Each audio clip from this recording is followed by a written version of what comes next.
Technical analysis होती है जिसको हम पर्सनली यूज़ करते हैं किसी भी स्टॉक को एनालाइज करने के लिए, चार्ट को किस तरीके से हम लोग यूज़ करते हैं, देखते हैं और किस तरीके से हम लोग प्रेडिक्ट करने की कोशिश करते हैं कि आगे चार्ट क्या कर सकता है फ्यूचर में। तो उसके बारे में थोड़ा-सा डिटेल में बात करेंगे और मैं ये उम्मीद करता हूँ कि इस वीडियो के एंड तक आप लोग थोड़ा-सा इतना भी अगर सीख के उठते हैं, तो मेरे जो एफर्ट्स रहेंगे वो सक्सेसफुल रहेंगे। अब यहाँ पे सामने एक चार्ट खुला हुआ है, सो यहाँ पर काफ़ी सारे इंडिकेटर्स आपको यहाँ पे देखने को मिलेंगे, चार्ट देखने को मिलेगा। तो हम ये जो इंडिकेटर्स हैं इस सेक्शन के अंदर में, इनमें से हम मोस्टली कोई भी इंडिकेटर काम में नहीं लेते। मतलब अगर बेसिकली देखा जाए तो हम कोई भी इंडिकेटर काम में नहीं लेते। इस स्टॉक मार्केट के अंदर जितनी भी चीज़ें होती हैं, केवल और केवल बायर्स और सेलर्स के बेसिस के ऊपर में होती हैं। सो हम बायर्स जब हावी होते हैं सेलर्स के ऊपर तो स्टॉक ऊपर जाता है, सेलर्स जब हावी होते हैं बायर्स के ऊपर में तो स्टॉक नीचे जाता है, और जब दोनों ही कंफ्यूजन स्टेट में होते हैं तो स्टॉक जो है वहीं पर राउंड राउंड घूमता रहता है ऊपर नीचे। ठीक है, क्योंकि दोनों को एक पर्टिकुलर डायरेक्शन नहीं मिल पाती है। अब जो हमारे इस जो स्ट्रेटजी है इसका एक बेसिक फंडा है, जिसको इसमें क्या होता है कि जो बायर्स और जो सेलर्स होते हैं, अगर स्टॉक एक चैनल के अंदर में नीचे जा रहा है, ठीक है, अगर आप चैनल नहीं समझ पा रहे हैं तो स्टॉक जितने भी स्टॉक मार्केट में स्टॉक्स होते हैं वो चैनल्स में ही ट्रेड होते हैं, मतलब चैनल्स में ही चलते हैं, वो चैनल के बाहर बिल्कुल नहीं चलते हैं। चैनल क्या होता है, या तो अगर अगर आप शॉर्ट टर्म में देख रहे हैं या फिर लॉन्ग टर्म में देख रहे हैं, किसी भी टर्म में देख रहे हैं, अगर लॉन्ग टर्म में देख रहे हैं, मान लीजिए कि चैनल स्टॉक जो है इस चैनल के बीच में चल रहा है, मतलब यहाँ गया, ऊपर गया, फिर नीचे आया, फिर ऊपर गया, फिर नीचे आया, मतलब इस तरीके से एक चैनल में चल रहा है, दो लाइनों के बीच में चल रहा है, वो ना ऊपर जा रहा है पर्टिकुलरली ना नीचे आ रहा है, बस टाइम फ्रेम में एक पर्टिकुलर टाइम के अंदर में ऊपर नीचे हो रहा है। ठीक है, अगर आप शॉर्ट टर्म में देखते हैं तो एक दिन के अंदर में ऊपर नीचे हो रहा है। अगर हम दो साल से देख रहे हैं तो 2 साल से 600 तक गया, फिर 400 तक आया, फिर 600 तक वापस चला गया, फिर 400 तक फिर आ गया, तो एक राउंड में घूम रहा है। राइट, वो डिपेंड करता है हमारा टाइम फ्रेम कितना बड़ा है, कितने छोटे टाइम फ्रेम में हम लोग चेक कर रहे हैं। अब यहाँ पे एक जो चैनल ये वाला हो गया, दूसरे जो चैनल्स होते हैं वो कौन से होते हैं, एक चैनल ये है राइजिंग चैनल, इस चैनल में चल रहा है, इसका मतलब ऊपर जा रहा है फिर नीचे जा रहा है, पहले वाले लो को क्रॉस नहीं कर रहा है नीचे की साइड में, ऊपर की साइड में हाई को क्रॉस किया फिर नीचे आया, मतलब इस तरीके से वो अपवर्ड चैनल में चल रहा है। और चैनल कौन सा होता है, इसी तरीके डाउनवर्ड चैनल होता है, ऊपर गया नीचे आया, फिर ऊपर गया फिर नीचे आया, तो डाउनवर्ड चैनल। एक चैनल और होता है जो कि सबसे ज़्यादा हम लोग देखने को मिलता है, उसको हम बोलते हैं, सॉरी, ये कॉन्ट्रैक्ट चैनल होता है कि दो स्टॉक है, ऊपर जा रहा है फिर नीचे आ रहा है, फिर ऊपर जा रहा है, ना हाई को क्रॉस कर रहा है ना लो को क्रॉस कर रहा है, और एक मतलब पॉइंट की तरफ में जाता जा रहा है, मतलब कॉन्ट्रैक्ट होता जा रहा है पूरा चार्ट। तो इस टाइप के चैनल, मतलब ये 4 चैनल आपको मोस्टली देखने को मिलेंगे। तो हमारे लिए मोस्ट इंपॉर्टेंट चीज़ है कि कौन से चैनल को फॉलो कर रहा है, वहाँ पर रेजिस्टेंस क्या है और सपोर्ट क्या है, क्योंकि चैनल को अगर हम लोग देख लेंगे तो वहाँ पे सपोर्ट और रेजिस्टेंस अपने को दोनों ही देखने को मिल जाएंगे, क्योंकि चैनल का ऊपर वाला हिस्सा सब रेजिस्टेंस रहेगा, नीचे वाला हिस्सा सपोर्ट रहेगा, सिंपल चीज़ है। इन्हीं के अंदर में कुछ सब चैनल्स बनते हैं, जैसे कि अपवर्ड चैनल है, इस तरीके से ऊपर की तरफ में जा रहा है, और इसी का एक सब चैनल दूसरा बन जाता है, जिसके अंदर में क्या होता है, सिंपली आपको देखने को मिलेगा कि ऊपर वाला तो इस तरीके से जा रहा है, नीचे वाला इस तरीके से जा रहा है, या फिर ऊपर वाला इस तरीके से जा रहा है और नीचे वाला फ्लैट चल रहा है। तो स्टॉक के अंदर में किस तरीके से चल रहा है, यहाँ गया फिर यहाँ तक आया, फिर और ज़्यादा ऊपर चला गया और फिर नीचे आया है यहाँ तक, और फिर ऊपर जाना स्टार्ट कर रहा है।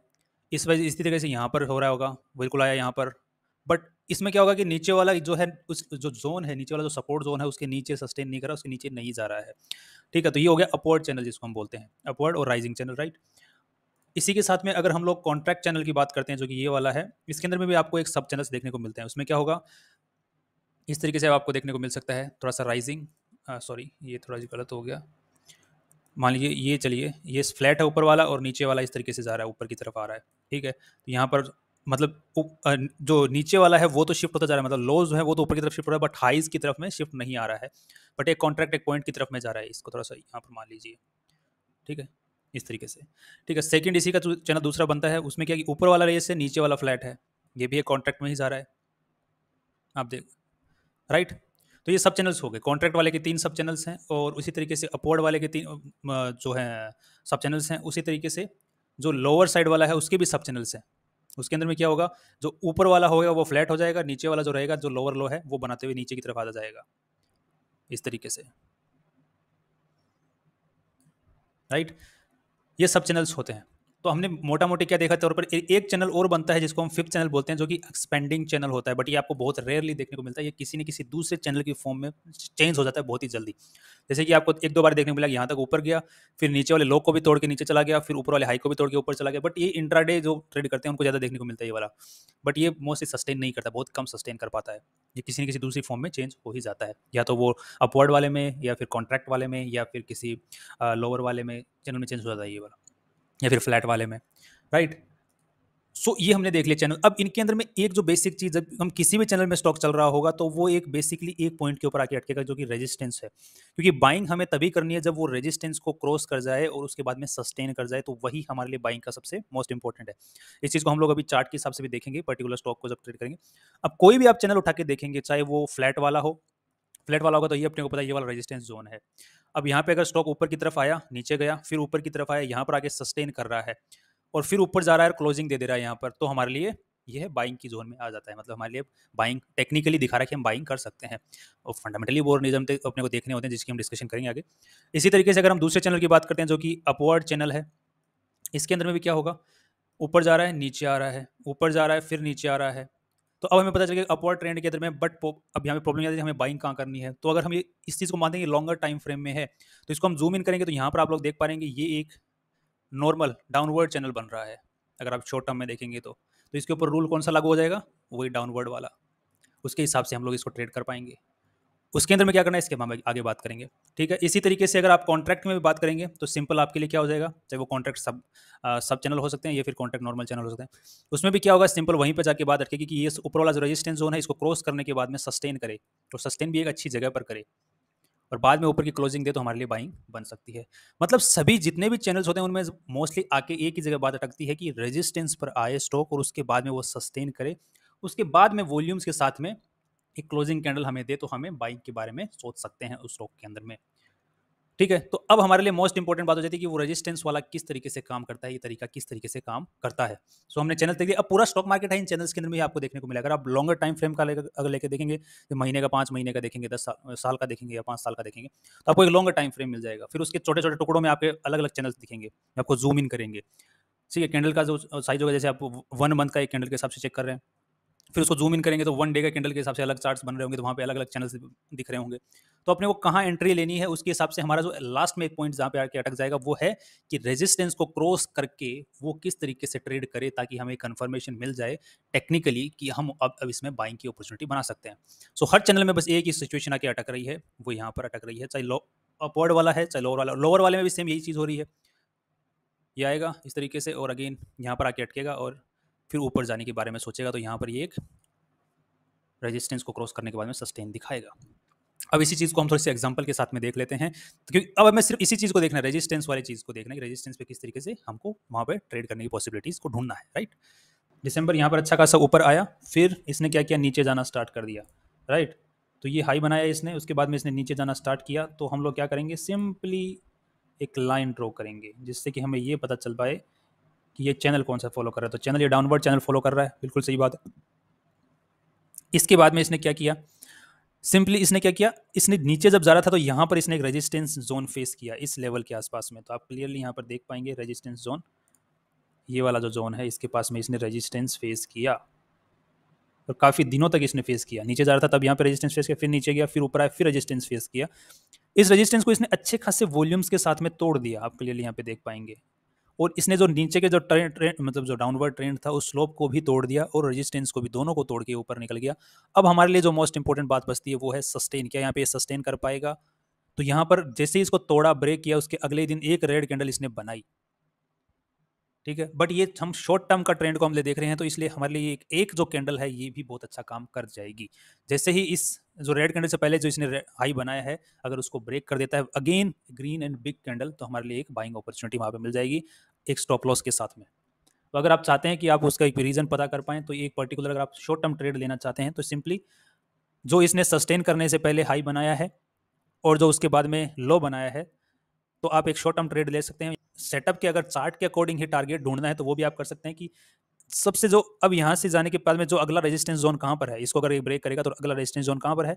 अगर ट्रेड लेते तो होता 31.65 के आसपास में ट्रेड लेते, तो अगला जो रेजिस्टेंस जोन है वो है 35 पॉइंट कुछ के आसपास में, आपका 36 के आसपास में आपका टारगेट जोन है। तो आप स्टॉप लॉस के साथ में टारगेट भी चूज कर सकते हैं या फिर 1:1 1:2 के रेशियो में भी आप ट्रेड कर सकते हैं। और अगर आप लॉन्ग टर्म के लिए ले रहे हैं तो आप लॉन्ग टर्म के लिए भी ले सकते हैं। अगर कंपनी को आप थोड़ा सा, उसके लिए आपको फंडामेंटल्स थोड़े देखने पड़ेंगे कि फंडामेंटल्स कंपनी के कैसे हैं, कि कंपनी ऊपर जाना तो स्टार्ट कर रही है, साथ में फंडामेंटल्स के भी अच्छे हैं, तो हम इसका एक पोर्टफोलियो में क्रिएट कर सकते हैं काफ़ी टाइम के लिए होल्ड करने के लिए।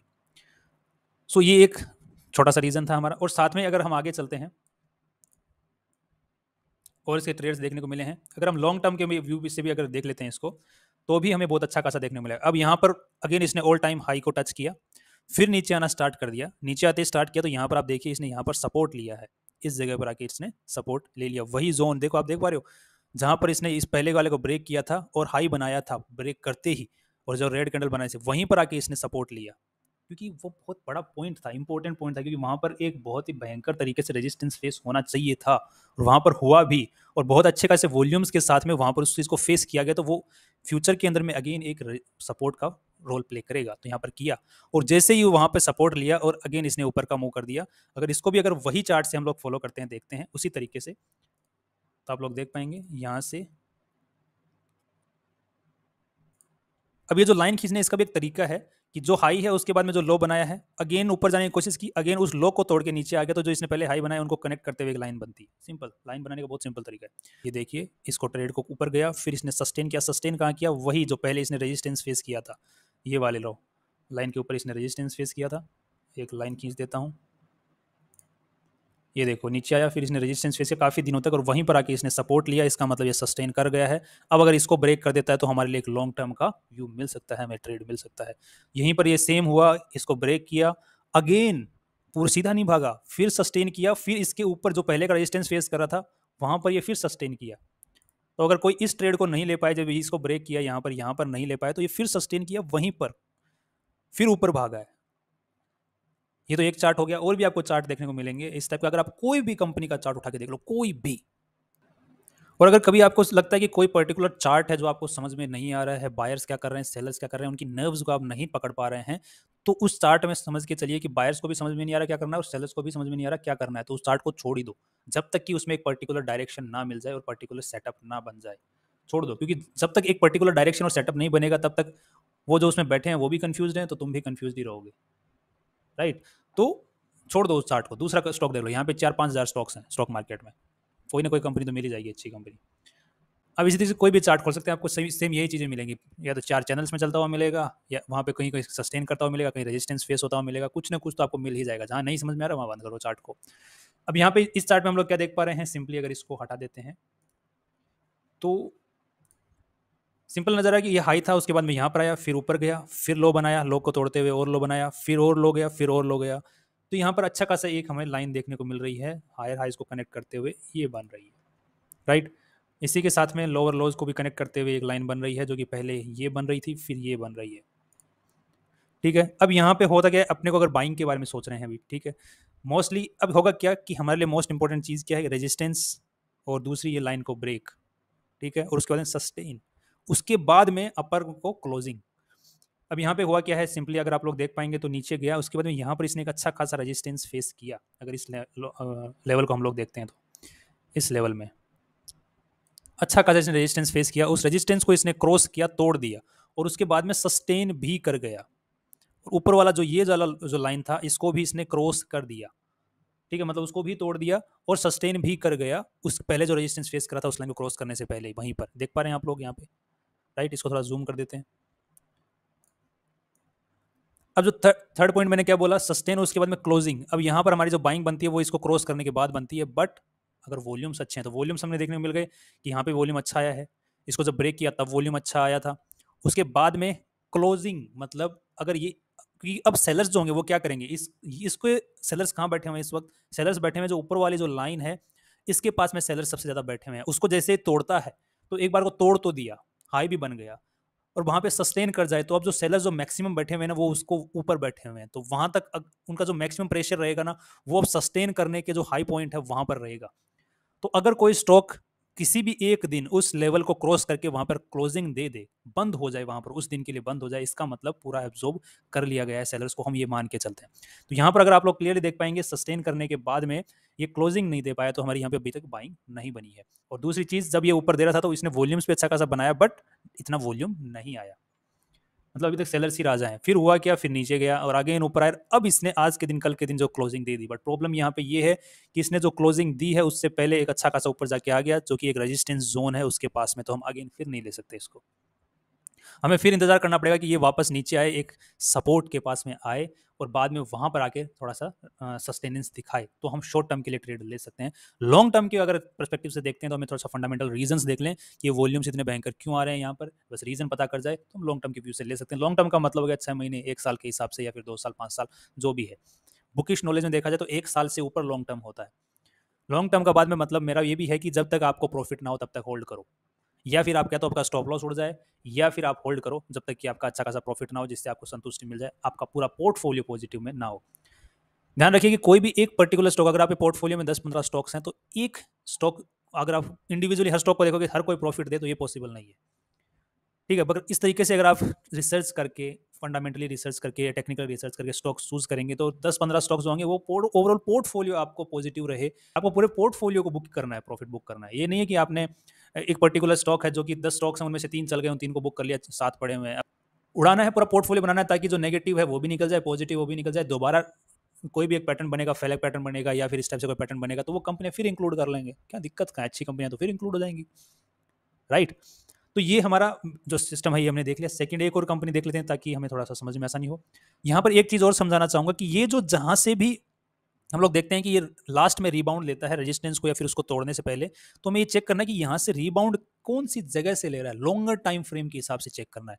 लॉन्गर टाइम फ्रेम के हिसाब से अगर हम चेक करेंगे कि रीबाउंड क्या अच्छी जगह से ले रहा है, या फिर लोकली कहीं से ले रहा है, कहीं से भी ले रहा है, तो यहाँ पर अगर हम लोग किसी भी स्टॉक को चेक करना है, जैसे कि हम लोग इस स्टॉक में चेक करते हैं, तो जैसे इसने यहाँ से रिबाउंड लिया, हम लोग यहाँ पे एक लाइन क्लिक कर देते हैं, जिससे हमें ये पता चलता है कि कहाँ से लिया। तो यहाँ पर हम लोग क्लियरली देख पाएंगे कि इसने इस जगह से रिबाउंड लिया। हुआ क्या है, सेम पहले वाला जो पैटर्न बना है उसके अंदर में यही हुआ था।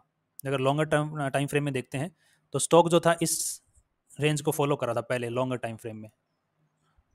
एक तो ये हो गया, राइट। इसको बाद में इसने ब्रेक किया यहाँ पर और सस्टेन किया, और भयंकर रेजिस्टेंस यहाँ पर जो इसने फेस किया वॉल्यूम्स के साथ में, आप देख रहे हैं पूरा गल्प अप किया है। तो इसका जो टॉप था, जो रेजिस्टेंस जोन था, वहीं से इसने रिबाउंड लिया है। तो एक मतलब जहां से रिबाउंड लिया है वो एक अच्छी जगह है, वेरीफाइड जगह है। तो ये वेरिफिकेशन हर तरीके से, स्टॉक का जब चार्ट देखते हैं वेरिफिकेशन हर तरीके से कर लो कि क्या सही में बायर्स आए हैं। बस इतना कंफर्म हो जाए कि हाँ सही में यहाँ पर बायर्स आए हैं, सस्टेन कर रहे हैं और सेलर्स की बैंड बजा रहे हैं, इतना ही हो जाए, काम खत्म अपना। सो अभी हमने जो सेटअप देखा है उसके अंदर में हमने देखा कि कोई भी जो चार्ट होता है वो इस तरीके से आता है, और वो मतलब एक रेजिस्टेंस फेस करता है इसके पास में आने के बाद में, ठीक है।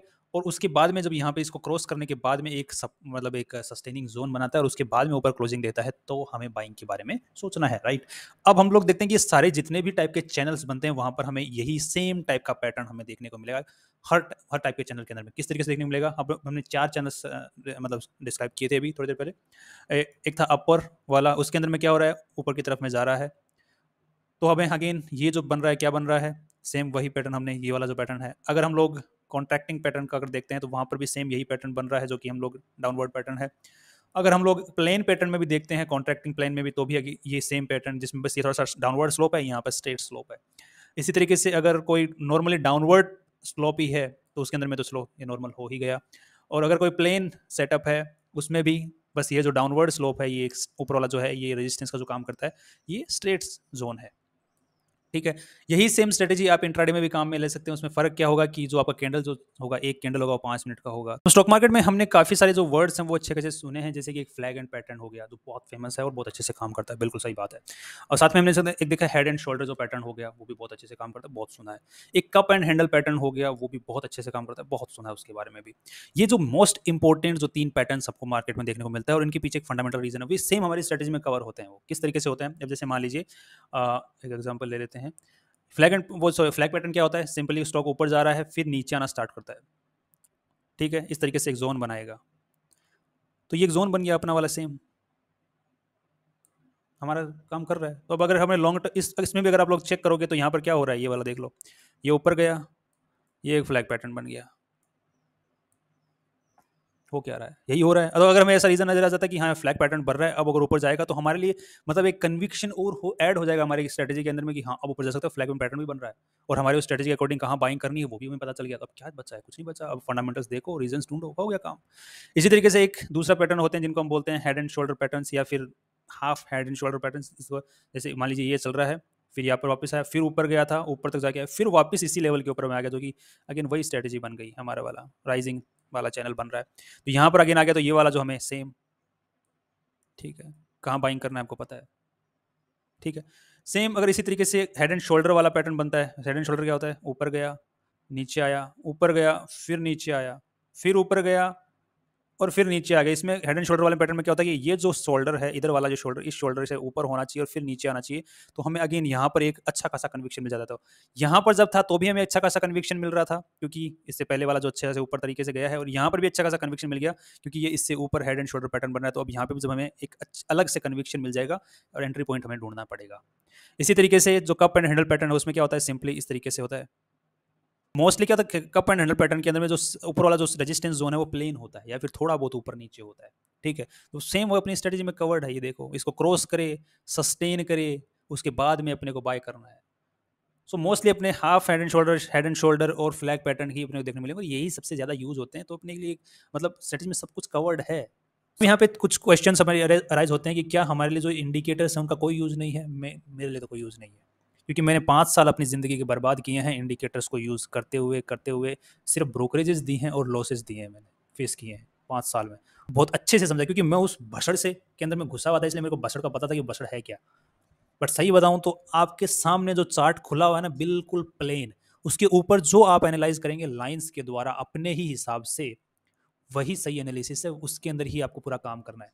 सो प्लेन चार्ट है सिर्फ, क्योंकि बाकी जितने भी इंडिकेटर्स हैं वो सारे के सारे मशीन बेस्ड हैं, एल्गोरिदम बेस्ड हैं, तो वो वही सिंपल जो बेसिक है उसको ही फॉलो करते रहते हैं। और मार्केट में सबसे मेन जो भसड़ है ना, वो सारी की सारी इंडिकेटर बेस्ड है कि इन ट्रेडर्स को बस इन्हीं इंडिकेटर्स के बीच में घुमा घुमा के घिसटाते रहो इनको, दिमाग खुद का यूज मत करने दो उनको। और इससे क्या होता है कि एक जनरलाइज पर्सपेक्टिव बन जाता है पूरे मार्केट के अंदर में, और उससे ऑपरेटर्स को बहुत फायदा होता है। और उससे कैसे फायदा होता है, मान लीजिए कोई इंडिकेटर्स काफी ज्यादा फेमस हैं, उनको लोग यूज कर रहे हैं, तो जो ऑपरेटर्स, जो मेन एचएनआई जिनको बैठे हैं, उनको वॉल्यूम्स जब वो खरीदते हैं शेयर्स को, जब उनको ऊपर ले जाना होता है, तो वो उनको पहले बाइंग भी करनी होती है। तो बाइंग कब करेंगे, जहां पर most of the indicators stop loss दिखाते हैं। तो स्टॉप लॉस जब उड़ेंगे तभी तो उनकी बाइंग होगी अच्छी खासी। अगर नॉर्मली अगर वो बाइंग करने लग जाएंगे मार्केट के अंदर में, तो स्टॉक ऑलरेडी ऊपर भाग जाएगा, तो उनका तो कोई मतलब ही नहीं हुआ, प्रॉफिट कहाँ हुआ फिर। और जब वो प्रॉफिट बुकिंग कर रहे होंगे तो अगेन स्ट्रेटेजी के अकॉर्डिंग वो स्टॉप लॉसेस हिट करवाते हैं। स्ट्रेटेजीज आ गई। तो जो इंडिकेटर्स हैं जिनके बेसिस पे हमारी जितनी भी स्ट्रेटेजीज बनती हैं, वो लॉन्ग रन के अंदर में हमको सिर्फ और सिर्फ नुकसान देती हैं, अगर हम लोग हर क्राइटेरिया को देखते हैं, ठीक है। और जो भी सक्सेसफुल ट्रेडर है आज के दिन में, आप उसको जाके स्ट्रेटेजी को देखो। मैं रियली सक्सेसफुल की बात कर रहा हूँ, बकवास वाले बकवासबाजी की बात नहीं कर रहा हूँ। हाँ, जो इंस्टाग्राम के ऊपर जो स्क्रीन्स होते हैं उनके ऊपर तो इंडिकेटर्स ही चलते हैं, वो मैं बता सकता हूँ आपको, उन पे तो इंडिकेटर्स ही चलते हैं, क्योंकि उनको खुद को नहीं पता, तभी तो इतने अच्छे अच्छे रील्स बना बना के डाल रहे हैं कंफ्यूज करने के लिए कि वाओ। सो फाइनली ये मैं अपने सेटअप के हिसाब से, मतलब स्क्रीन के ऊपर जो चार्ट बनता है उसके हिसाब से हम यूज़ करते हैं। और अब हम फंडामेंटल स्टडी किस तरीके से करते हैं, ये हमारा पहला फेज हो गया, जिसके अंदर हम लोग चार्ट को देख लिया, उसके बेसिस पे हमने मैं देख लिया कि हाँ ये स्टॉक, जो पर्टिकुलर स्टॉक है, ये हमारे बाइंग जोन में आ रहा है, हम बाइंग ले सकते हैं। तो अब हमें थोड़े से रीजंस पता करने पड़ेंगे फंडामेंटली, ताकि कंपनी की हम थोड़ी सी रिसर्च कर पाएँ, क्योंकि हम बेसिकली हम स्टॉप लॉस बेसिस पे काम नहीं करता, मैं डाइवर्सिफिकेशन बेसिस पे काम करता हूँ। क्योंकि स्टॉप लॉसेज क्या होते हैं, कई बार हम जो ट्रेड्स लेते हैं स्टॉप लॉस कट जाते हैं, क्योंकि ऑपरेटर्स के हाथ में होता है स्टॉप लॉस को कटवाना, बट ओवरऑल स्टॉक को ऊपर लेके जाना वो ऑपरेटर्स के हाथ में नहीं होता है, वो कंपनी के ऊपर डिपेंड करता है कि कंपनी कितनी स्ट्रांग है, ठीक है। तो इसीलिए डाइवर्स, मैंने अपने चैनल पे भी आपको अगर वीडियोस देखने को मिल जाएंगे कि अपने स्टॉक पोर्टफोलियो, अपना जो स्टॉक मार्केट में काम करने का जो तरीका है रिस्क को मैनेज करते हुए, उसमें 2 तरीके हैं, तो स्टॉप लॉस बेस्ड तरीका, एक डाइवर्सिफिकेशन बेस्ड तरीका, तीसरा एक तरीका है हेजिंग बेस्ड तरीका भी, बट वो बड़े पैसों वालों के लिए है, अपने काम का नहीं है। जो स्टॉप लॉस वाला तरीका है उसमें मैंने बताया कि स्टॉप लॉस को थोड़ा दूर रखिए, काफ़ी दूर रखिए, और टारगेट्स का भी मैंने लॉन्ग टर्म पर्सपेक्टिव के हिसाब से ही स्टॉप लॉस बताया वहाँ पर, कि आपने 1 साल के लिए होल्ड कर लिया या फिर 3 महीने के नीचे का स्टॉप लॉस लगाया हुआ है, मतलब इसी बेसिस के ऊपर मतलब यही स्ट्रेटेजी है, बट पर्सपेक्टिव थोड़ा बड़ा है, लंबा पर्सपेक्टिव है। आप वहाँ पे उस चैनल को, मतलब उस वीडियोस को जाके चेक कर सकते हैं, how to manage your risk in the stock market, इस टाइप से बना हुआ एक वीडियो, डू चेक आउट। बाकी हम अगले वीडियो में चेक करेंगे स्टॉक जो कंपनी होती है उसको लेने से पहले उसके अंदर में हमको क्या क्या स्टडी कर लेनी चाहिए, अगर हम एक पोर्टफोलियो बना रहे हैं, अच्छा पोर्टफोलियो बना रहे हैं। चार्ट हमने देख लिया, अब फंडामेंटल भी कंपनी के देख लेते हैं, right. So finally see you tomorrow.